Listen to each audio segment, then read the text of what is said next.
रहे हैं, लेकिन ड्रामा क्या बना हुआ है? क्यों नजदीक नहीं आ सकते?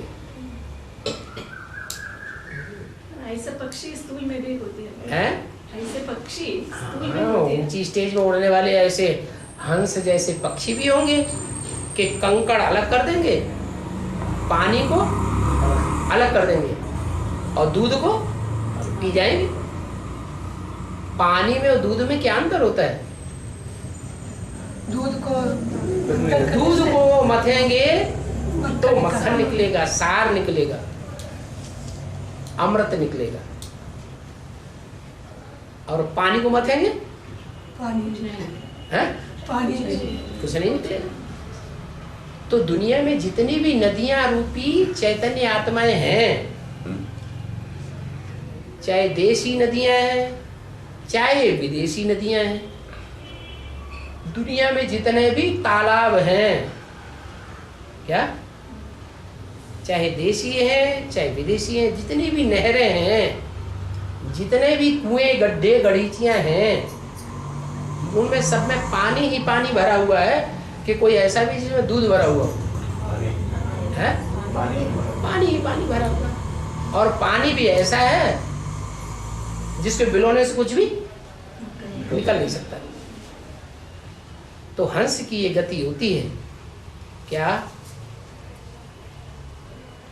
कि मनुष्य जो कुछ भी सुनाते हैं दुनिया में, कितने भी बड़े धर्म पिताएं हुए हों, धर्माचार्य हुए हों, वो जो कुछ भी सुनाएंगे वो सुना हुआ सुनाएंगे।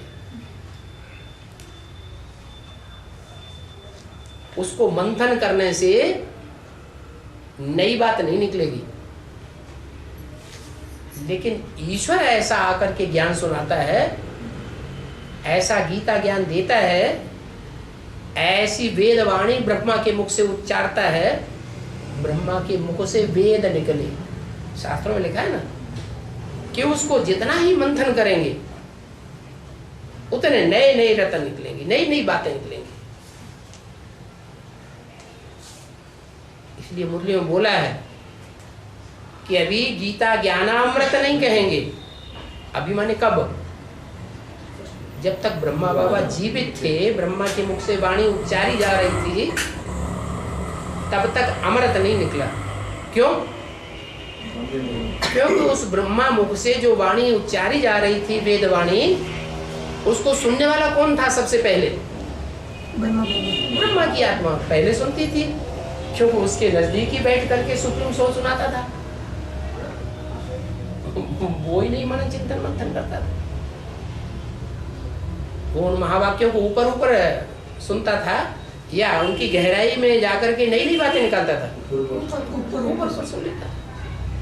तो जब ब्रह्मा, जो ब्रह्मा कुमार कुमारियों का हेड है, वो ही मंथन नहीं कर रहा है, तो उसको जो फॉलो करने वाली आत्माएं होंगी वो मंथन करेंगी उन महावाक्यों का, उस वेदवाणी का नहीं। भक्ति मार्ग में भी ऐसे ही हो गया। क्या हुआ? भारत के कोई विशेष मनीषी हैं जिन्होंने गीता के ऊपर विशेष मनन चिंतन मंथन करके गीता की टीकाएं निकाली हैं। रामानुज गीता, शंकराचार्य गीता, गांधी गीता, टैगोर गीता, 108 से भी ऊपर टीकाएं निकल चुकी हैं गीता की। तो प्रैक्टिकल में जब भगवान आके गीता ज्ञान सुनाता है तो उसका भी मंथन होता है। मंथन करने वाले नंबर 12 वही निर्क्षीर विवेकी हंस है। पानी कहा जाता है, जो मनुष्य सुनता सुनाता है वो है पानी।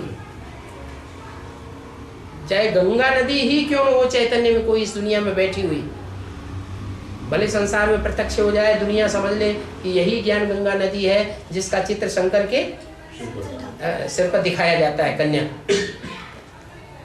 लेकिन वो भी सुना हुआ सुनाएगी कि कुछ नई बातें निकाल के सुनाएगी? सुना हुआ ही सुनाएगी। वो है पानी। लेकिन जो असली दूध देने वाला है वो तो भगवान ही आकर के देता है, वो पानी नहीं देता है, उसका मंथन होता है, मंथन से फिर अमृत बन जाता है।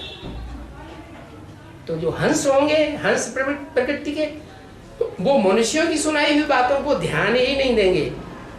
नहीं तो क्या होता है दुनिया, वो ऐसे कहता है, वो ऐसे कहता है। टीवी में देखो आजकल ऐसी बात आ रही है, माया सभ्यता आ रही है, 2012 में दुनिया का विनाश हो जाएगा।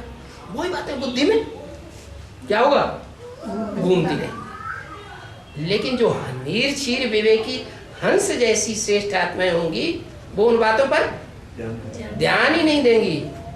बक बक करते हैं, करने दो, है भी डार्विन थ्योरी जैसी, और वो चंद्रमा पर जाने वाले लोग हैं, इनकी बातों को कोई विश्वास नहीं करना।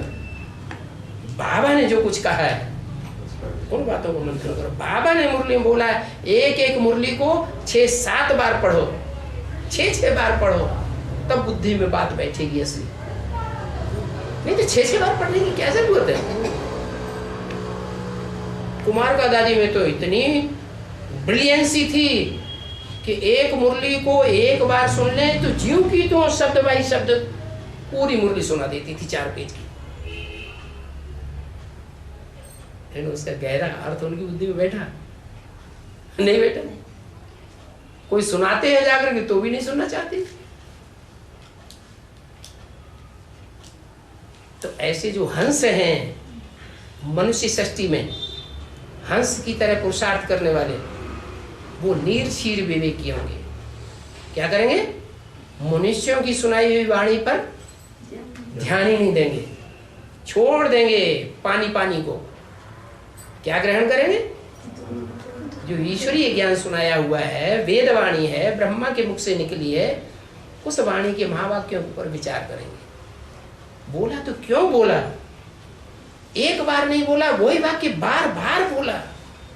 भगवान सर्वव्यापी नहीं, भगवान सर्वव्यापी नहीं, भगवान सर्वव्यापी नहीं।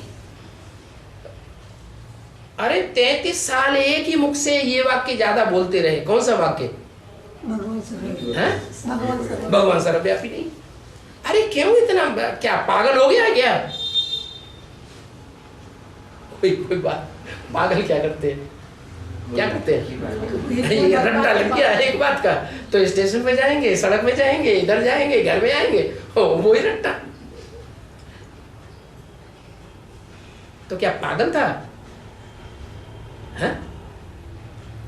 पागल था या दुनिया का सबसे बड़े से बड़ा कविता गाने वाला, सब बड़े से बड़ी दुनिया की जो कविता मानी जाती है, जिस कविता की ज्यादा से ज्यादा टीकाएं दुनिया में निकली हैं, वो कविता गाने वाला, गीत गाने वाला कोई गीतकार या कवि था कि पागल था, है?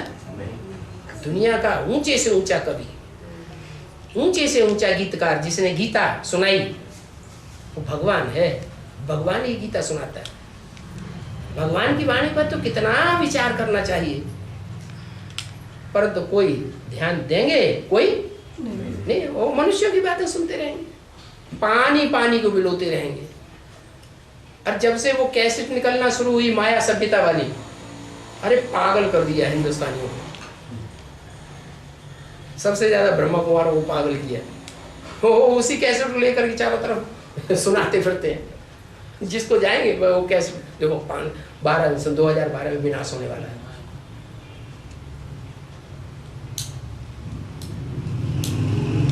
लेकिन जो हंस जैसी आत्माएं होंगी, मान सरोवर के किनारे बैठने वाली आत्माएं होंगी, चैतन्य ज्ञान मान सरोवर के किनारे बैठने में आनंद मानेंगी, या वहां पहाड़ पे जाएंगी, कैलाश पर्वत पे। चैतन्य ज्ञान सरोवर की बात है। उसके नजदीक बैठ करके जो प्यार से सुनने वाले होंगे, वो नीरक्षीर विवेकी हंस कहे जाते हैं। दुनिया में अभी भी ये कहावत है कि मानसरोवर झील के किनारे हंस ज्यादा होते हैं। और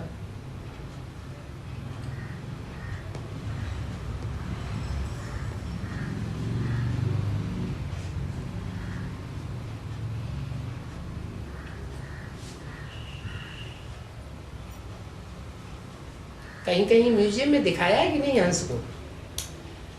भारतवर्ष में इतने म्यूजियम चिड़ियाघर हैं, तो कोई चिड़ियाघरों में कोई ऐसा चिड़ियाघर जहाँ हंस दिखाया हो? जू में है, लेकिन पता नहीं वो दूध पीते हैं या पानी पीते हैं। बताते तो हैं, बताते हैं कि ये हंस है, बताते हैं।